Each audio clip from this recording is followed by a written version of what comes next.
Welcome to Chillin' 101. We hope this video helps. In this video, I will show how to charge a Nissan Leaf. Park close to the charger, shift to park, set the e-parking brake, and power off the car. Open the charge port, remove the dust cap, and inspect for debris. Align the plug, press firmly until it clicks, then lock the connector if available. Monitor charging through the dash or app and unplug only when charging is complete. Stay safe and follow your manual. Understanding the charging options helps you plan better rides and home setup. Level 1 uses a standard 120V outlet and is slow but convenient for overnight top-ups. Level 2 requires a 240V charger and gives several times faster charging for daily use.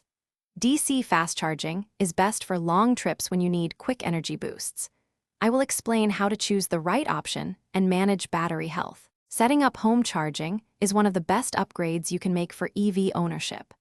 Hire a licensed electrician to install a dedicated 240V circuit and mount the Level 2 charger safely. Position the unit for easy access and keep cables tidy to prevent accidents. Consider a smart charger to schedule charging during lower rate periods and preserve battery health with moderate charge targets when possible. Thanks for watching. Consider subscribing if we helped you.